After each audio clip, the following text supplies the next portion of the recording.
Esse é o vídeo de suporte 2 de 2, referente à aula 4, álcoois, fenóis e éteres, parte 2, da disciplina de Química Orgânica 2 da Universidade Federal de Lavras. Agora, então, a gente vai falar um pouco sobre reações de oxidação e redução na química orgânica. Parte do que vamos falar aqui você já viu em outras disciplinas, e muitas coisas você vai aprender a partir de agora. O etanol é um exemplo de álcool primário. O grupo OH, a hidroxila desse álcool, está conectado ao carbono 1, que é um carbono primário, ou seja, ele está ligado apenas a mais um átomo de carbono, o carbono 2. E o carbono 1 está ligado ainda a mais dois átomos de hidrogênio. Quando álcoois primários são colocados na presença de reagentes chamados agentes oxidantes, a gente converte esse álcool em um aldeído, nesse caso, o acetaldeído. Essa é uma reação caracterizada como uma reação de oxidação na química orgânica. E a gente representa esse processo de oxidação como um oxigênio entre colchetes, que nem você está vendo aí no slide. Vários reagentes têm essa função no laboratório. Um deles é o permanganato de potássio, esse cristalzinho violeta que você está vendo aí na foto. E dá para fazer também o caminho de volta. Se eu quiser converter esse aldeído a álcool primário, eu posso fazer uma reação que a gente chama de reação de redução. O processo de redução é representado na química orgânica com um hidrogênio entre colchetes. Um dos reagentes para se fazer reações de redução é o borohidreto de sódio, esse pozinho branco que você está vendo aí no vídeo.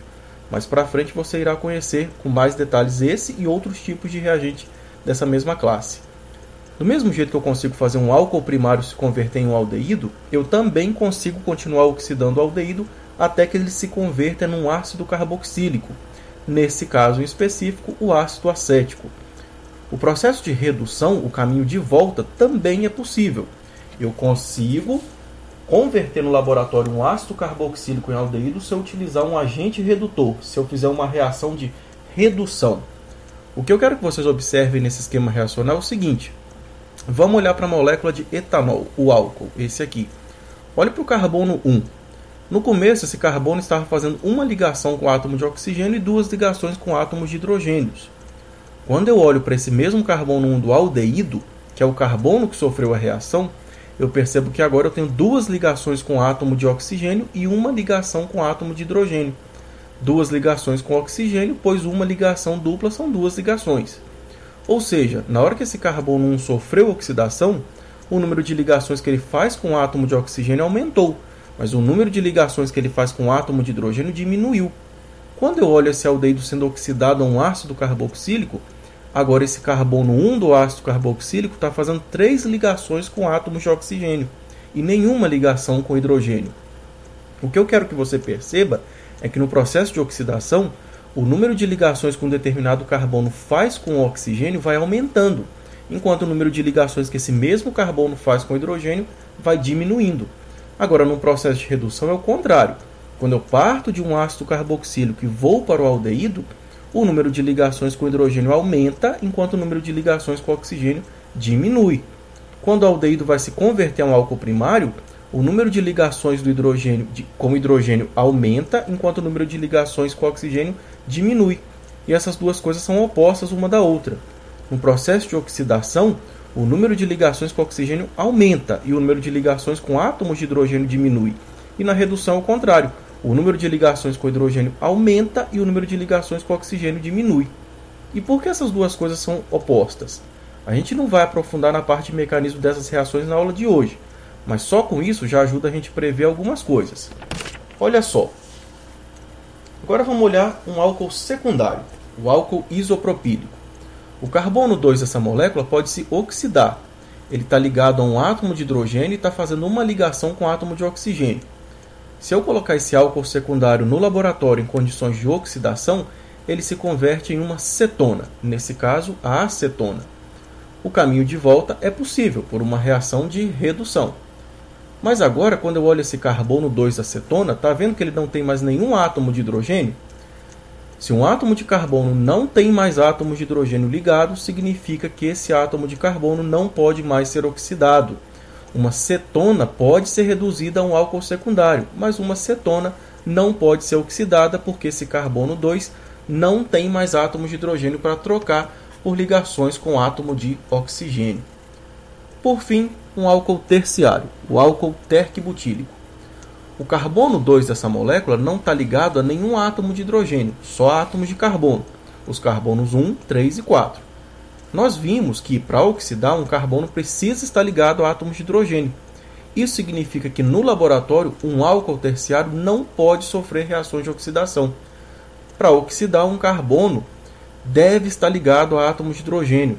Agora a gente vai começar a conversar um pouco mais sobre as reações de oxidação. As reações de oxidação de álcools primários e secundários, já que você sabe agora que álcools terciários não podem sofrer reações de oxidação. Primeiro, vamos conhecer melhor alguns agentes oxidantes, como por exemplo esses três que você está vendo aí no slide. Permanganato de potássio é um sólido violeta, cristalino e um forte agente oxidante. Ele deve ser mantido longe de glicerina, etanol e outras substâncias orgânicas, além do ácido sulfúrico. Isso porque as reações que ocorrem, se forem feitas sem controle, podem ser fortemente explosivas. Soluções diluídas de permanganato de potássio em água costumam ser bem menos perigosas. O óxido de cromo é um sólido granular, como você está vendo aqui na foto, e também é um forte agente oxidante, que reage quando misturado com muitas substâncias que podem ser oxidadas. Por exemplo, a reação dele com glicerol e etanol pode se incendiar se não for feita com cuidado. Um detalhe importante é que o trióxido de cromo é altamente tóxico, corrosivo e carcinogênico. É muito tóxico quando em contato com a pele ou ingerido, e também é tóxico por inalação. Também é bastante perigoso para o meio ambiente. Ou seja, é uma substância que, para se trabalhar com ela no laboratório, todas aquelas regras de segurança de laboratório que você aprendeu lá nas primeiras disciplinas do curso devem ser levadas muito a sério.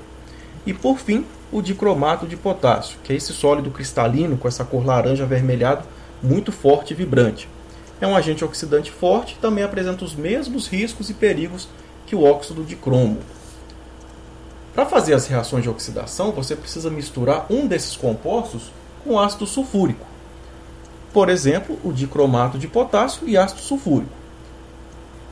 O óxido de cromo e o dicromato de potássio, quando entram em contato com ácido sulfúrico, produzem uma substância chamada ácido crômico. Esse é o agente oxidante de fato, é o ácido crômico que promove a oxidação de álcool ácido carboxílico e de álcool secundário, também acetona.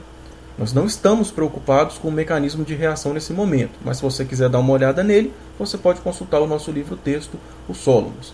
Agora a gente vai ver dois exemplos de reação de oxidação utilizando esses agentes oxidantes que você está vendo até agora. Olha esse primeiro exemplo. Aqui a gente tem um álcool primário sendo submetido ao contato com uma mistura de óxido de cromo e ácido sulfúrico. Essa mistura produz o ácido crômico, que é o agente oxidante que converte esse álcool primário em um ácido carboxílico. Tá vendo? Ó? Aqui eu tenho um grupo OH conectado a esse carbono sp3. Isso daqui é um carbono que está ligado a somente mais um carbono, ou seja, um grupo OH é um carbono primário, um álcool primário. É claro que quando um álcool primário vai ser oxidado, ele primeiro é oxidado a aldeído. Só que nós vimos que aldeídos podem ser oxidados a ácido carboxílico. Uma vez que as primeiras moléculas de álcool vão sendo oxidadas a aldeído, o aldeído encontra com mais ácido crômico no meio reacional e acaba indo até ácido carboxílico. Não dá para parar a reação de oxidação do álcool primário na etapa de aldeído utilizando esses agentes oxidantes que nós estamos estudando até agora. Então, o álcool primário sempre é oxidado até a etapa de ácido carboxílico. Já para álcools secundários, olha esse exemplo aqui. Eu tenho um grupo OH conectado a esse carbono que se liga a um carbono e dois carbonos. É um carbono secundário, portanto é um álcool secundário. Colocando essa substância, o ciclohexanol, em contato com a mistura de dicromato de potássio e ácido sulfúrico em acetona, você vai produzir o ácido crômico que vai promover a oxidação do álcool secundário a uma cetona. Agora eu não tenho mais hidrogênios ligados a esse carbono. Portanto, esse é o estágio final da oxidação de um álcool secundário, uma cetona, como você já aprendeu anteriormente. Agora vamos ver aqui alguns exemplos de reações de oxidação na indústria de perfumes. Olha essa substância aqui, esse é o geraniol. O geraniol é um composto que aparece no óleo essencial extraído de gerânio, limão e vários outros.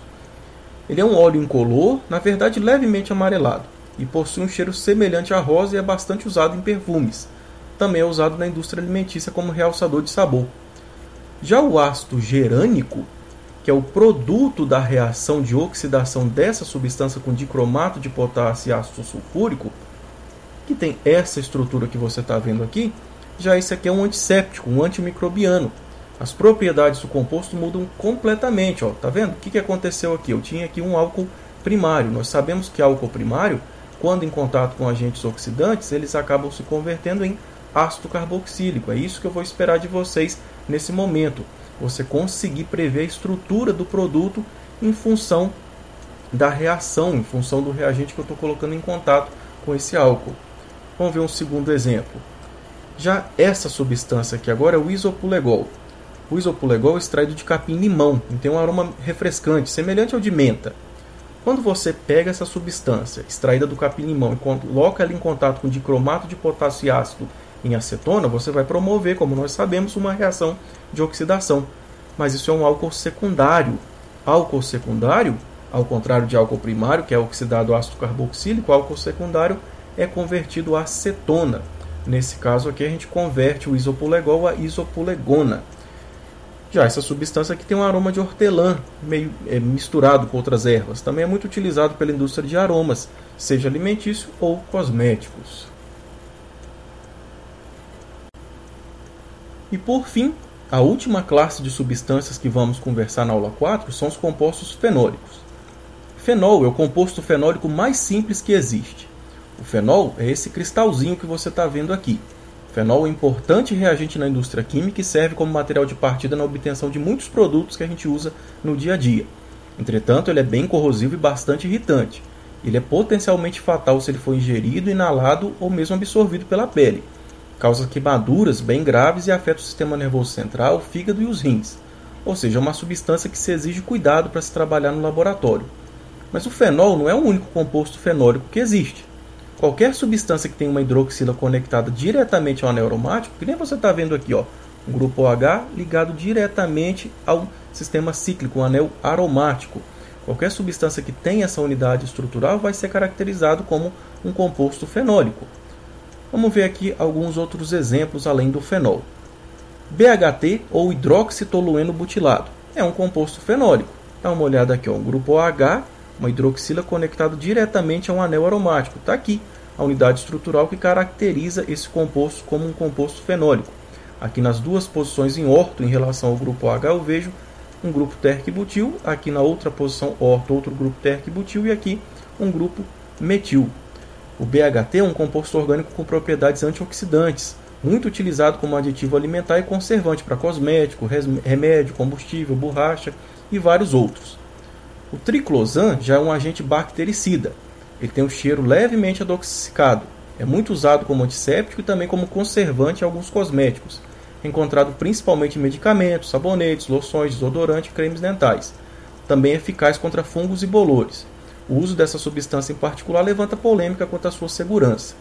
E por fim, a quercetina, que é um flavonoide natural com atividade anti-inflamatória, antiviral, antialérgica, entre várias outras atividades. Está vendo aqui, ó, um grupo OH de fenol, aqui uma outra hidroxila fenólica, aqui outra hidroxila fenólica e aqui outra hidroxila fenólica. A quercetina possui também propriedades antioxidantes e cardioprotetora. Essa substância pode ser encontrada em diversas plantas. Alimentos comuns do dia a dia como maçãs, cebolas, chá, brócolis, vinho, possuem grande quantidade de quercetina. É um composto fenólico com grande interesse industrial e comercial. A principal característica dos fenóis é que eles têm uma acidez considerável. Como assim? Se você pegar fenol cristal, colocar dentro de um tubo de ensaio, e dentro desse mesmo tubo de ensaio você misturar uma solução de soda cáustica, de NaOH, você vai perceber que o tubo de ensaio vai esquentar e que nas paredes do tubo de ensaio vai pregar um salzinho branco. O que acontece é que fenol reage com soda cáustica para formar fenóxido de sódio e água. Os íons OH- da soda cáustica usam um dos seus pares de elétrons livres para capturar esse hidrogênio da hidroxila fenólica. Quando esse par de elétrons se acopla a esse hidrogênio da hidroxila fenólica, essa ligação hidrogênio-oxigênio se rompe, o par de elétrons vai na direção do oxigênio, dando para esse oxigênio do fenol uma carga negativa. O fenol se transforma no íon fenóxido ou no íon fenolato. E aí você pode imaginar assim, já que essa reação funciona tão bem, já que fenóis reagem com soda cáustica para formar fenóxido de sódio e água, você pode pensar em querer fazer uma reação parecida com um álcool, por exemplo, o ciclohexanol. Ciclohexanol já é um líquido incolor. E quando você olha para a estrutura, pode ser que você imagine que seja parecido com o fenol. A princípio, as estruturas lembram uma outra. Mas será que a reatividade é parecida também?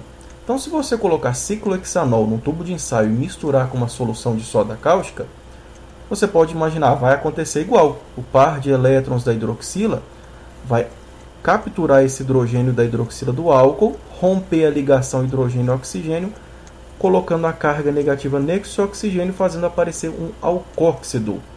Só que quando você mistura esses dois, você percebe que a temperatura não aumenta, não se forma alcóxido algum.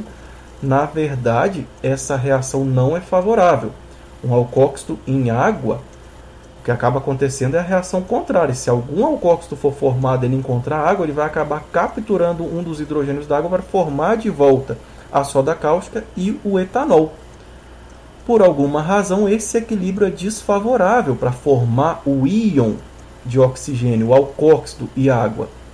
E é mais favorável manter as coisas do jeito que estão. Enquanto aqui a reação tem um equilíbrio favorável para formar o fenóxido, aqui esse equilíbrio não é favorável para formar o alcóxido de sódio. Tem uma diferença de reatividade entre um fenol e um álcool. Agora, por que isso acontece? Lá da química analítica, a gente sabe que o pK de um fenol é da ordem de 9,8 e o pK desse hidrogênio do álcool é da ordem de 16. A gente sabe também que quanto menor o pK, mais ácido é um determinado hidrogênio. É mais fácil, então, remover esse hidrogênio daqui do que remover esse hidrogênio aqui. Olha só a diferença de pK. Equações da química analítica que mostram isso. Agora, por que então que seria mais fácil remover esse hidrogênio do que remover esse hidrogênio? Quando eu olho aqui, não é a formação da água, que é a diferença entre as duas reações. Agora, o que se forma aqui embaixo, o que se forma aqui em cima, não é a mesma coisa. Se aqui em cima é mais fácil de formar isso e aqui embaixo não é mais fácil, isso quer dizer que por algum motivo é favorável formar o que está aqui.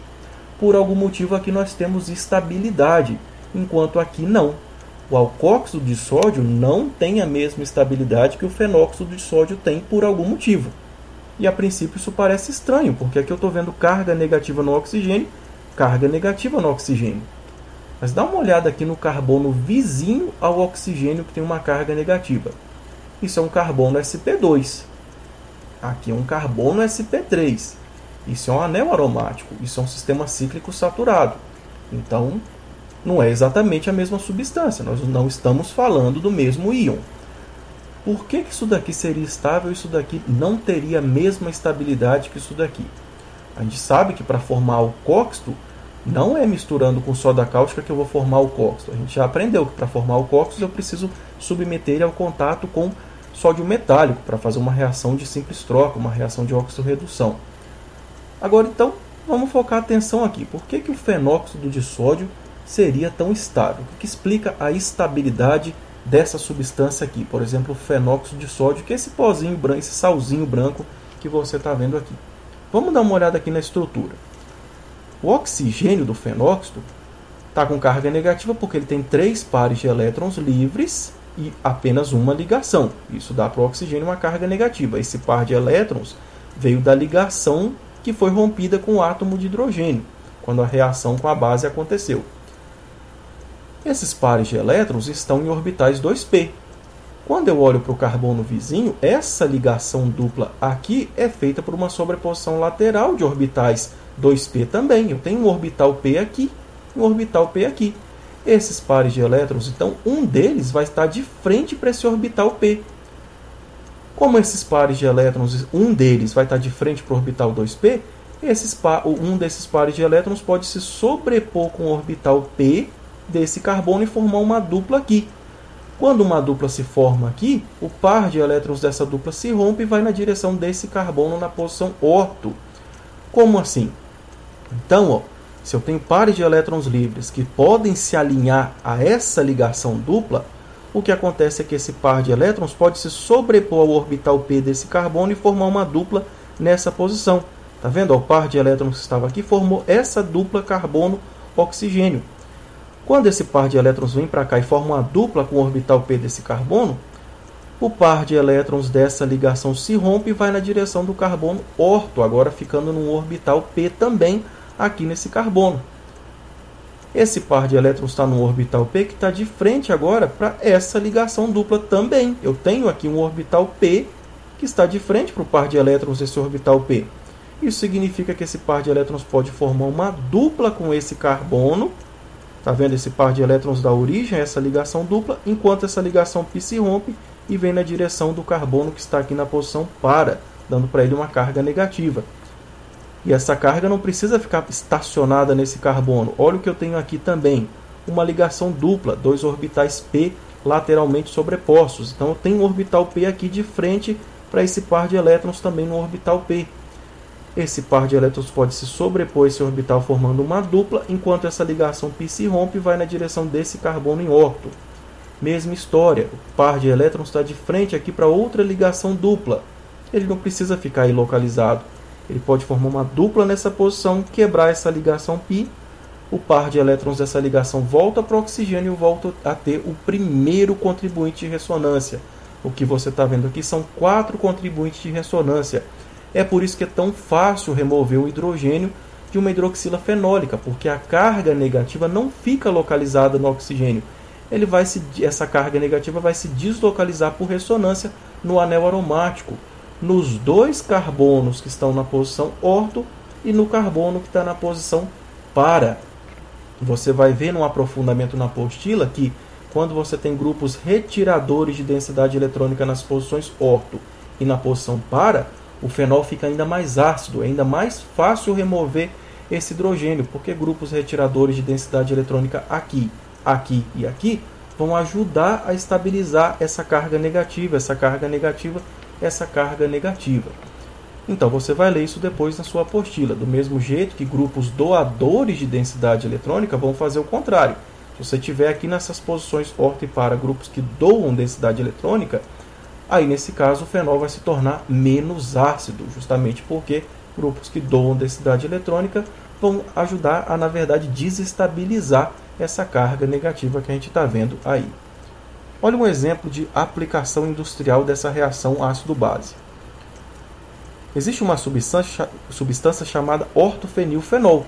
É um grupo OH conectado aqui a um anel aromático e aqui na posição orto eu tenho outro anel aromático, daí que vem o nome ortofenilfenol.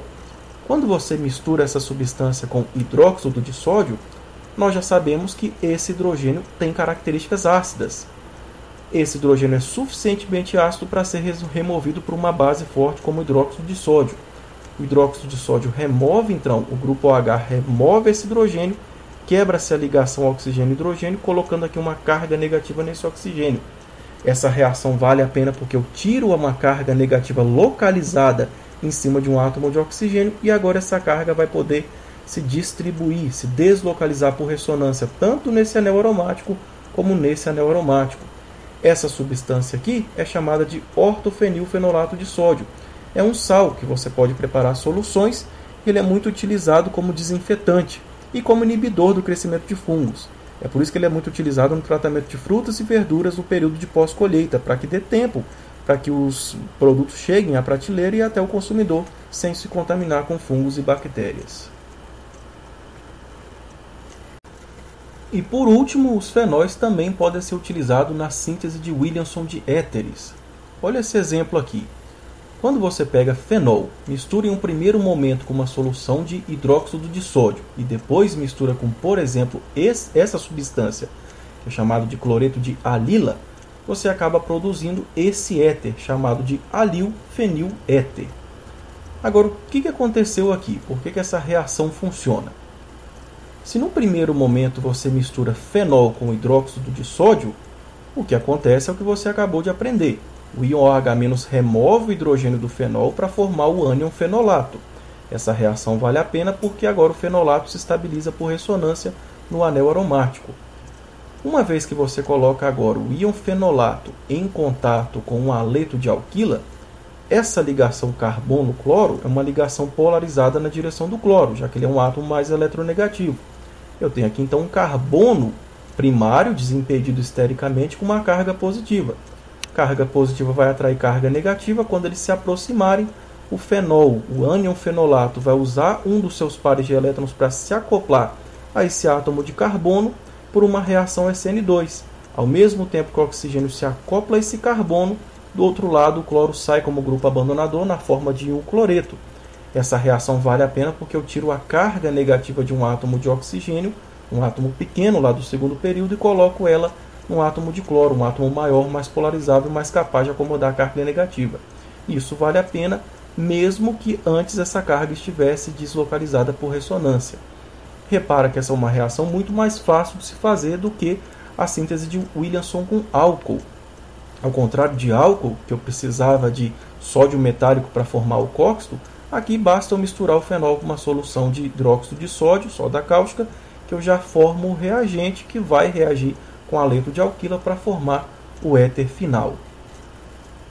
Vamos ver exemplos de aplicação industrial dessa síntese de Williamson usando fenóis. Esse exemplo aqui, esse é o 2,4-D, o ácido diclorofenoxiacético. Ele é um herbicida muito utilizado em, por exemplo, culturas de arroz. Agora vamos dar uma olhada com mais detalhe na estrutura desse herbicida. Quando eu olho aqui esse oxigênio, eu estou vendo um oxigênio de éter, ligado aqui a um anel aromático e aqui a um carbono sp3.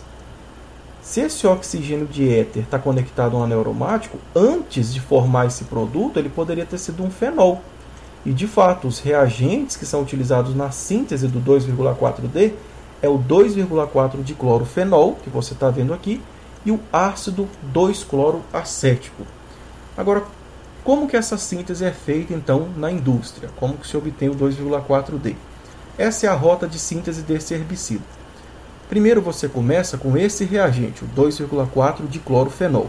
Ele é esse pozinho branco que você está vendo aqui. É uma substância tóxica, corrosiva e bastante irritante. Ele é produzido industrialmente a partir da reação de cloração do fenol, e grande parte da produção desse composto é justamente para sintetizar esse herbicida. Quando você mistura ele com hidróxido de sódio, soda cáustica, você acaba removendo o hidrogênio dessa hidroxila fenólica para formar um ânion fenolato.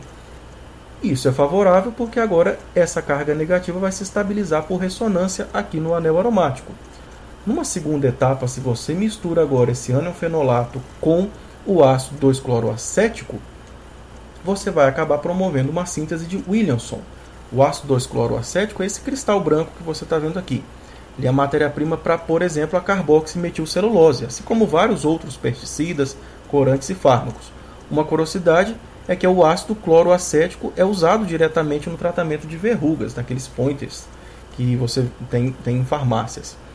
O que vai acontecer agora é que quando esse carbono primário positivo se encontrar com esse oxigênio com carga negativa, vai acontecer uma reação SN2 que vai acoplar esse átomo de oxigênio a esse carbono, ao mesmo tempo que o cloro sai como grupo abandonador para formar o ânion cloreto, e assim você produz o herbicida 2,4-D. Outro exemplo é o propanolol, que é um fármaco muito utilizado como antihipertensivo. Vamos olhar então com mais calma também a estrutura do propanolol. Olha aqui mais uma vez um oxigênio de um éter conectado aqui a um anel aromático, dois anéis aromáticos condensados, e aqui um carbono sp3. Então nós já sabemos que essa parte aqui pode ser feita por síntese de Williamson. Quando eu olho para essa parte aqui, você vai reconhecer outro momento da aula. Um nitrogênio unido a um carbono e aqui um oxigênio unido ao grupo OH. Isso aqui pode ser feito por abertura de epóxidos com composto nitrogenado. E, de fato, os reagentes para a síntese do propanolol industrialmente são o alfa-naftol, um reagente chamado epicloridrina e a isopropilamina. Vamos falar um pouco sobre esses três reagentes e como é feita a rota de síntese industrial do propanolol. Alfa-naftol é esse sólido branco que você está vendo aqui no slide. Ó. Ele é o precursor de uma grande variedade de compostos muito úteis e ainda é um reagente muito utilizado em laboratórios de bioquímica na detecção de carboidratos. Epicloridrina já é um líquido incolor com um cheiro muito parecido com o de alho, é uma substância irritante e tóxica. Já se sabe que epóxidos são cancerígenos, então deve-se tomar bastante cuidado para se trabalhar com ele no laboratório. Então, no primeiro momento, se você misturar alfa-nafitol com soda cáustica, você vai remover esse hidrogênio dessa hidroxila fenólica para formar um ânion fenolato. Se eu misturar agora esse ânion fenolato com epicloridrina, carbono primário positivo, carga negativa, esse oxigênio vai se acoplar a esse carbono para formar esse intermediário. Repara agora aqui, ó, que na epicloridrina eu tenho esses carbonos 1 e 2 que tem um epóxido aqui. Ele continua aqui o epóxido. Só que lembra, epóxidos se abrem na presença de nucleófilos, como por exemplo, reagentes que têm um átomo de nitrogênio que tem um par de elétrons livres, como por exemplo a isopropilamina, que é esse líquido incolor que você está vendo aqui. Ele tem um cheiro bem forte, que lembra a mistura de peixe e amônia. Deve-se trabalhar com muito cuidado com esse composto. Ele é bastante inflamável e é um importantíssimo intermediário na obtenção de um monte de compostos importantes na indústria. Quando você mistura esses dois, esse intermediário, a isopropilamina, tem um par de elétrons livre aqui que vai atacar o carbono 1 e vai abrir esse epóxido. Esse par de elétrons vai na direção do oxigênio, captura um dos hidrogênios que a amina trouxe para formar o propanalol. É claro que eu vou ter uma contaminação de um produto minoritário, onde esse nitrogênio vai atacar o carbono 2, e eu vou terminar com esse grupo ligado diretamente ao carbono 2. Mas eu devo esperar pouca produção desse subproduto, já que o carbono 2 é mais impedido estericamente, e nós sabemos que compostos nitrogenados atacam pelo lado menos impedido do epóxido. Agora então você vai terminar de ler a aula 4 da apostila, fazer todos os exercícios referentes a essa parte, e qualquer leitura complementar que você precise, o nosso livro-texto é o Solomos, está disponível no site da biblioteca.